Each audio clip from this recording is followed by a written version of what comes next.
Okay, so thank you everyone to be there today. So for today, we have Cédric Pontet here. It will be an interactive session. He will present us cool stuff, very cool stuff. He will present us how to model the debriefing cube with algebraic data types. So if you don't know anything regarding algebraic data types, don't be scary. It's the purpose of the day. And as Cédric mentioned, it will be an interactive session. So please open your camera, and during the breakout session, you will have to interact between each other. So it will be easier if you have your mic on, for sure. Okay, Cédric, floor is yours. Thank you, Johan. So let me just spotlight and. So yeah, everybody should be on the mural. If you're not, we will send the link of the mural on the chat once more. Please join the mural board because this is where we are going to work today. So thank you for being here. I hope you will enjoy this session. Last year, during the first lockdown, I decided to teach myself F#. And I had already read the book about modeling. Well, the book on the board? No, it's not there yet. So about how to model stuff with algebraic data types and functions, so functional languages. The book is from Scott Wlaschin. We will speak about this in a minute. But to train myself and to try to figure out how to do that, I simply decided to implement something with one thing that I know pretty well, which is the Debriefing Cube. So the Debriefing Cube is a tool that was designed by two of my friends from the Play 14 community. And the goal of the tool is really to enable a facilitator to make people come up with easier debriefing when after they practice a game or a playful activity, as we do often in the Agile world. So you have a set of questions and you have a cube that you can throw and you have different things on it. I will not go into too many details because you will have the specification of the cube and your goal will be actually to model that. So in terms of agenda, what we'll do for today is for 10 minutes, we will split you into smaller groups and then you will be free to read through the documentation. There is a PDF, so I will show that. There is a PDF that is attached there. You can click on it to open it, but the main information is on the first page. So each group will have a color, and you will be assigned in different groups. And your goal is really to start understanding what the Debriefing Cube is, and maybe start thinking about how to model that. It's free form. You can use whatever. By the way, if you don't know Mural, if you double click anywhere, you just can put a post-it on the board. And then if you type, of course, you type on the post-it. So it's as simple as that. You can change the color, of course. And so feel free to experiment with that later. After 10 minutes of discussion, we'll come back to the main room and we will try to see where you're at. And then I will explain how you can model with and ors. So this is the theory behind the book of Scott Wlaschin. Then we will go back to the smaller groups and you will start using this technique to model the debriefing cube. Then we will try to share our experience after 15 minutes of modeling. And then I will show you how you can go from this and or notation to something that is a code with F#. And then we'll take a look at the concrete implementation that I came up with last year when I did this exercise myself. So that's it for the introduction. Now I will just trigger the breakout rooms. How many people do we have, Johan? We have 10 people, I think. Yep. So 12 participants minus us, so 10, yeah. Okay, so maybe 3 breakouts. 3 breakouts, yes. We'll do the orange. So I will recreate. I will just do 3 breakouts, assign automatically, and I will rename. We have orange. Oops.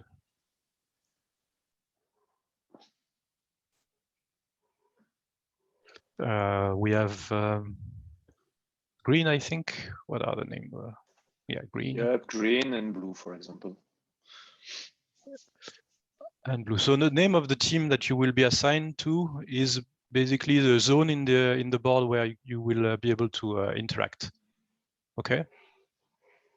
So if you have any question, we can join you in the breakout rooms. We'll just come see you, and you can go back to the main room to ask question if you like. Okay. So allow participant to choose room. You can even go and see what other people are doing in another room, but I would not recommend that because there is a lot to discuss. So, Cédric, just for me to know, I have a view only view. I am just in view only on the mural board. So, do you need to add some? Oops, sorry. Yeah. Manage. Sorry. Yeah, read only will be a problem. That's my bad. Visitor link. Anyone with a link can edit. Done. Yep. You should be able to create a post-it now, right? Just need to. Yep. You are enter as visitor. Yep. Perfect. Yeah, we're good. So it will be relaunch the board. So you will have just to fill the visitor name, and it's okay to. Okay, so maybe everyone refresh before you join your room, so you can actually edit and create post-its. And well, let's start. I will give you a time box of 10 minutes to read through the documentation and try to figure out what the debriefing cube is about. Okay, let's go. All right. So it seems we've lost some people in the process. Some people don't like to interact with other people. Okay, so anyone wants to share what they came up with? So maybe for the video, I will spotlight. Yep. And show the board. Otherwise, okay. So let's start with the orange group. What did you come up with? Tu veux parler, Mathieu? I can try. Okay. So we decided to add some properties, if I can say, on our several concepts. Like the card is made of a category and also a main question and 3 sub-questions. And so same for the dice. The dice has 6 categories and so on.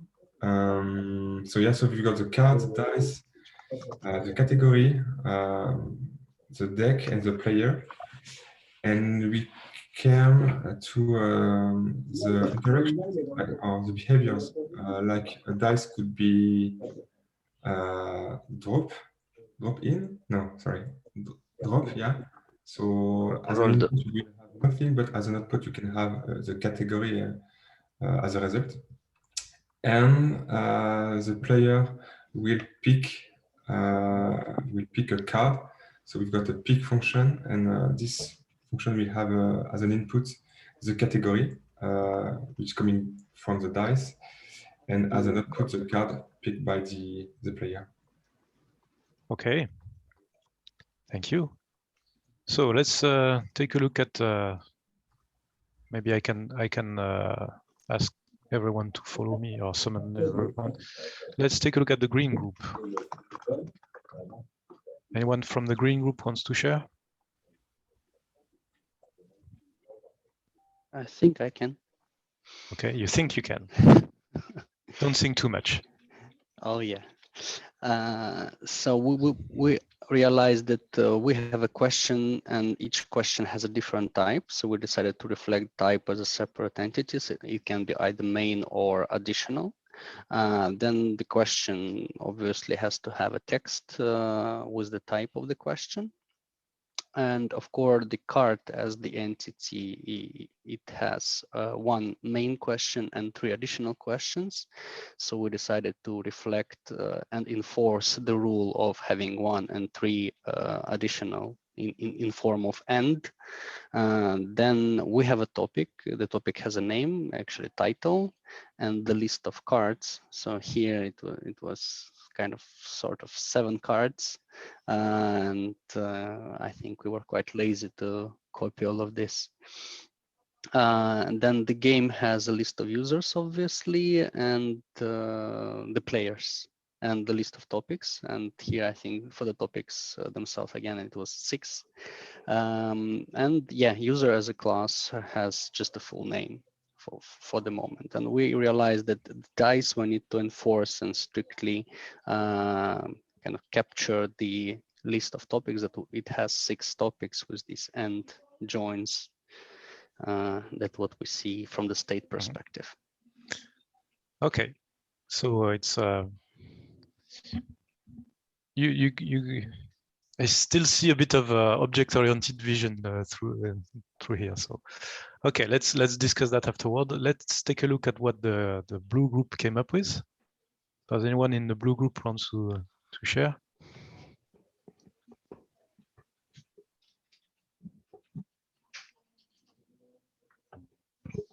So we looked at the dice, and basically we could see that there were categories.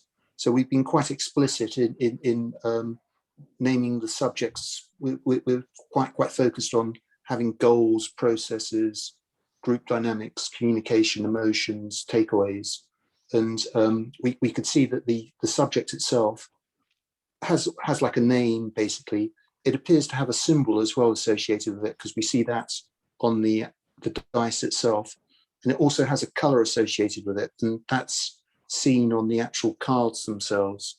And then we were looking at the actual cards, and we could see that they basically have a subject and a main question, and then we viewed the deepening questions as being like a group of deepening questions as such. Mm-hmm. Good. So I think in all 3 groups, without being domain experts of the Debriefing Cube, you came up with pretty decent approach of the Debriefing Cube. Now let's see what I propose as a model. Actually, I was about to add this, but let's go through this first.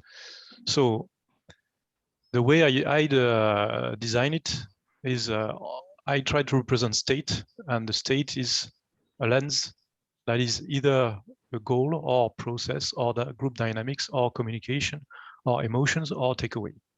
This is the different lenses of the die. Okay. Then you have a card that has a lens and a question and deepening questions. And what I'm missing here actually is deepening questions is actually another type, or it could be another type. I did not actually design it like that, as you will see, but I was lazy. I would say one more thing yet is missing is if the question is answered or not. Is it a part of state? You don't really need that state actually, because it's just the way you use the cube, as you can read through the documentation, is pretty versatile. So the question is just a help to think, and you don't really have a gameplay, or you don't need to keep track of users or players or anything like that. You don't record the results actually.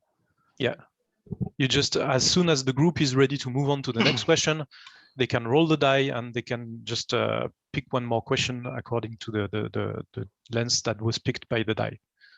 So basically what you have is the cards, which have lens and question, main question, and depending questions. You have 3 depending questions. You could have more than that, but there is only 3 for the moment. A deck itself is just a list of cards, and the cube itself is the whole thing. One thing that I didn't show you when I showed you that, because I didn't want to make things too complicated, is I didn't show you how to represent functions like behavior. I just spoke about representational state. And you can see that only with these things, you can represent everything about the cube that you actually need. And you cannot represent any forbidden state. Like there is not 7 lenses, so you have only 6, and you cannot have a 7th one that would be hidden somewhere. These are the only 6 lenses that you can have. And this is the beauty of modeling with algebraic data types, is that you can really only represent the state that is authorized, and you cannot have any unauthorized state. So if we take a look at the deck itself is just a list of cards, and then you have a function that can work on the deck. You pass it a lens and a deck, and it will give you back maybe a card if there is 1 card left for that given lens, and the rest of the deck. So that's the tricky part, actually. So here we are really into functional programming. So in functional programming, you can only have 1 parameter. That's why we have this arrow notation here. So that's actually curring. So we pass the function a lens and a deck, and it gives us a tuple with the rest of the deck and the card that was picked. And if there is no more card for this given lens, then it will give you nothing. So that's why it's an option. Here we're going a bit more technical. And then the cube itself, you just have a roll function that takes nothing and gives you a lens. So that's all you need to represent the debriefing cube, actually. And if we take a look at the solution, how to go from this notation with ands and ors to F#, well, it's pretty easy, actually. Let's say we take an example with a person. The person is a first name and a last name, both strings. Well, you could represent that as a record in F#. So type person equals first string, last string. That's as simple as that. Now let's take a look at the temperature. Temperature can be either Celsius degrees or Fahrenheit degrees, and both would be a float. That would be a discriminated union in F#. So type temp equals either degree Celsius of float or degree Fahrenheit of float. And then let's take another example, which is an employee. It's either a worker or it's a manager, and it has a list of employees that they manage. Well, you can represent that easily as well with another discriminated union, which is employee. It's either a worker of person or it's manager of employee list. So a list of employees that they manage. So there you can see the power of algebraic data types, that you can compose them to create new types and really have simple types that will then grow into more complex types, and you can really represent all the state. Yes. Cédric, manager is not a person. He doesn't have a full name. I mean, the first name and the last name. No, it's not a person. That's probably one of the let's say drawbacks of this representation. Maybe there would be a better way to represent that, but okay. You could say that a manager is a person with a list of employees and an employee list, and then the manager is of type manager. So you could actually compose that as well. But the main thing is here you can only describe what you think about, and then you can use the language to only allow the states that are allowed and you can't even represent something that is not part of your domain. That's the beauty of it. So now let's see if we take a look at the concrete implementation that I came up with. Basically, by the way, it's open source, so you can just take a look at this link over there, the Play 14 Debriefing Cube, and you have the whole implementation, and it's implemented with the safe stack, which is a stack of F# and well, I don't have time. It's actually 1:32 already, so I'm late. Sorry about that. So here, if we take a look at a lens, is these different 6 types with it's a discriminated union. Then we have a module of which is called lens, and we can have all the lens. So it's this stuff is an array. Then list actually. This list, sorry, yeah, thank you. Then you have just two things that I needed to for. This is technical stuff, so I will not go into too many details. Then you have a card that is, well, the card, each card has a number, then it has a lens and it has a question. And here I used also a shortcut. I didn't represent this as another type, but I should probably have had a deepening question with question 1, 2, 3. And then we have a deck, which is a list of cards. We have few functions there, but the most important one is draw card, which takes a lens and a deck and gives back a card option and a deck. So it's exactly what we wrote with post-its. And then this is the lens info, is just to describe, so it's not very important. And then we just have this function that is roll the cube. It's part of the module cube, so you can call it cube.roll, and it gives you back a lens. So it has a short helper that will randomize, and it will just give you randomly one of the 6 lenses. So that's the implementation of it. If you are eager to see it in action, you can actually interesting, because it's locked. You cannot, so I need to unlock. You cannot just browse the website because it's locked. Okay, so this is the actual implementation. So you can roll the die, sorry, and it will pick up one of the lens. This is takeaway, and it will pick the first question for takeaway. So you see that the counter here is now 6 because we have 7 cards per deck per type of lens. And because I picked the first question, which is this one, the number 42, and then I call run again, roll again, and you can see that it will decrease all the numbers until you don't have anything anymore, and you can reset, of course.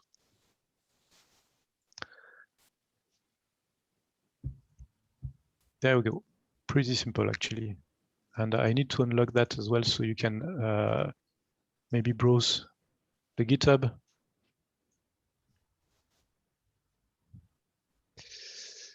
So here you have the full implementation. Again, it's with safe stack. So safe stands for Saturn, Fable, Elmish, and Fulma, which is the technology that is behind the scene. It's actually transpiling F# into JavaScript. It's pretty funky, but interesting. I wanted to play with that. So that's why I use that. Okay, I'm late, so I will just quickly finish. If you want to go further, there is a great blog from Scott Wlaschin, which is F# for fun and profit, and you can see all the different concepts of the F#. And again, read the book Domain Modeling Made Functional. It's probably one of the best books that I read in the last 5 years. So that's it. Yeah, thank you, Cédric. Do you have any questions? What do you think about what we've seen? You've seen today. Thanks, Cédric. A really interesting presentation. Reminded a lot of good stuff and a bit of Haskell. I was curious, some questions, if I may ask. You made an interesting comment about like some OOP that you saw in the in our approach. Can you note a bit further? I think it was in the green team, right? Yeah. Yeah. So yeah, you went for kind of a, I want to represent all the state like with a question type, with main and additional. But when you use a functional language, you don't really need that, because it's just your state will tell you what is what. So you just have something that is called a card, and it has a main question, and then it has something called additional question, and you don't need to represent that type, for example. You know it, or at least maybe in other cases you would need it, but it depends really on the domain. Here, for example, I did not need to represent that notion of question type to make the implementation work. And I saw that, yeah, you were really thinking about the username and all this stuff, but in that case, it's not really part of the domain itself. But because how it relates to object-oriented programming is the question, as far as I understood from Kirill. Yes, well, when I saw that, I thought, yeah, okay, that's kind of closer from object orientation, where you need to represent everything because you don't have this algebraic data type that does not allow you to represent a forbidden state. So you need to specify everything like question type and this kind of stuff, and then you need to put some logic to check that. In F# or in other functional languages, you just forbid to represent that state. You forbid to represent something illegal. I don't know if I'm making myself very clear. So would you say that in our case, a card would have 4 things, and just the name of it, the field name, so to say, would say if it's a main question or additional, but their type itself would be the same? Yeah, okay. More or less. So Okay. your type system constrains you, and you don't need to have this kind of question type or all this kind of stuff that you usually do in object-oriented programming. So it makes your code much simpler. That's also one of the very big advantages. Yeah, and another small question is you were returning option of card and deck itself in the function to try draw card. Why did you return a deck itself? Is it like to make it easier with fold or something, or why not to return just an option of a card? Well, because you need to have the remaining cards actually. The remaining deck, yeah. So it's the easiest way actually to have that is if I physically pick a card from that deck. Let's say let's see. I have let me just switch. Here I go. I have this deck of cards. It's now complete. If I pick one of the cards, I have one card, and I have the rest of the deck. So what I just represented here is actually what happens in real life. So that's also the beauty of functional programming in terms of domain modeling, is that you really represent the way the domain experts use things in real life. Like I have this card, and I have the rest of the deck. And if for some reason, let's say I have used all the cards for that length, which is group dynamics, I think. Well, I don't have cards of that type anymore. So if I want to pick a card, I can't. I don't have it. So that's an option. Either I have one card or I don't have a card. Yeah. That's quite good modeling. Yeah, thanks. It's a mutation. So in terms of this return the tuple, you kind of say you receive the deck, and then you mutate the deck, and you return back the result of mutation together with the card. Yeah. Is it the original deck hasn't been modified? Is it actually a mutation? Because you could. No, it's not a mutation. You don't. No, it's a new. It's a new deck. It's a new deck with the remaining that it's from the original deck, which has been filtered with the card you exactly. load. So you don't have a mutation here. You have the deck from that is there on the. Sorry, I need to. move back. So the deck that is there still remains the same, but the deck that is there is actually what used to be that deck, but without that card option. So maybe it's the same deck, maybe it's not the same deck because there was actually a card that was picked. You see where I'm going? But is it in the real world? Do you really return a new deck, or you return a mutated deck? No, it's a new deck. When you pick up the card, is a new deck, or it's a mutated deck? It's a new deck. Everything in F# by no, by I'm default. not. I'm not talking F#, like in general, real life. No, in real life, you would return the mutated original deck. No. But It in F#, you are in functional programming. It depends how you manipulate concepts. How you think about a deck. A deck is an assembly of cards, and since you remove a card from the deck, it's not the same deck anymore. Is it the same deck anymore? It's a metaphysical question, actually. Yeah. Is your car with a new scratch is the same your card, or is a new card? It's probably a bit too metaphysical at this time. So it's like the boat of Thésée. It's a very interesting question, but unfortunately, I don't think we have enough time to address that. We would probably need ages to think about this. So yeah, but think about immutability and pure functions. It's really good pointers if you want to go deeper into those kind of topics. Yeah, and the advantages behind it. Yeah, but maybe we can close for today because we are really late. Sorry for that. If you don't have chief of thesis, if you don't have any more questions, we can close here. Thank you, Cédric, and thank you all. Well, thank you all for your participation. And yeah, I totally agree with what you said, Cédric, regarding the book. And I really encourage you to watch Scott Wlaschin videos. He's really good. He's a really good speaker, really interesting. He has made a lot of talks regarding F#. If you want to go deeper into F#, and he has also a really good video regarding what is called property-based testing. Yeah. It's applicable in every languages that you use, and it's really something that is not new, but not known from a developer perspective. And it's really something that could really help you to improve your tests, write less tests, but with better quality. So it's really a good way to improve your tests as well. And he also has a workshop of 2 days or 4 half days remotely with domain modeling made functional. I know that you attended it, and I did as well. It's really a great workshop, and you will learn all about that stuff and railway programming. He's the guy who came up with this metaphor of railway programming for functional programming. So it's pretty interesting. Yep. Yeah, really good workshop. And today we've worked on a small model, but during the workshop you could work with bigger domains, bigger models, let's say it. And it's really interesting to see from what he called domain an expert interview to go into an F# implementation without any effort. And it's really interesting approach. But yeah.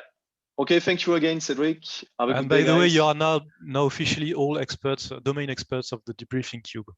I knight you experts of the Debriefing Cube now. It's important to remind, Thank you. Bye-bye.